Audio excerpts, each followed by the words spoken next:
ಸ್ವಚ್ಛತಾ ಹಿ ಸೇವಾ ಅಭಿಯಾನದ ಅಂಗವಾಗಿ ನ್ಯಾಯಾಧೀಶರು, ಸಿಬ್ಬಂದಿಗಳು, ವಕೀಲರು ಹಾಗೂ ನಗರಸಭೆಯ ಪೌರಕಾರ್ಮಿಕರು ಹೊರಕೆ ಹಿಡಿದು ಸ್ವಚ್ಛತಾ ಕಾರ್ಯಕ್ರಮ ನೆರವೇರಿಸಿದರು.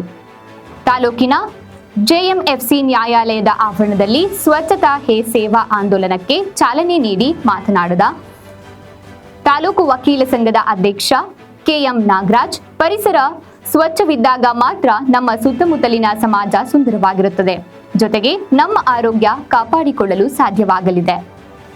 ಈ ಮೂಲಕ ಕಸಮುಕ್ತ ಸುಂದರ ನಗರ ನಿರ್ಮಾಣಕ್ಕೆ ಕೈಜೋಡಿಸಬೇಕು ಎಂದು ಕರೆ ನೀಡಿದರು. ಈ ವೇಳೆ ಅಪರ ಸಿವಿಲ್ ನ್ಯಾಯಾಧೀಶರಾದ ಎಚ್ಆರ್ ಹೇಮಾ ಸ್ವತಃ ನ್ಯಾಯಾಲಯದ ಆವರಣದಲ್ಲಿ ಹೊರಕೆ ಹಿಡಿದು ಕಸಗುಡಿಸಿ ಸಾರ್ವಜನಿಕರಲ್ಲಿ ಸ್ವಚ್ಛತೆಯ ಬಗ್ಗೆ ಅರಿವು ಮೂಡಿಸಿದರು. ಈ ಸಂದರ್ಭದಲ್ಲಿ ವಕೀಲ ಸಂಘದ ಪದಾಧಿಕಾರಿಗಳು, ನಗರಸಭೆ ಸಿಬ್ಬಂದಿ ಹಾಗೂ ಪೌರಕಾರ್ಮಿಕರು ಉಪಸ್ಥಿತರಿದ್ದರು.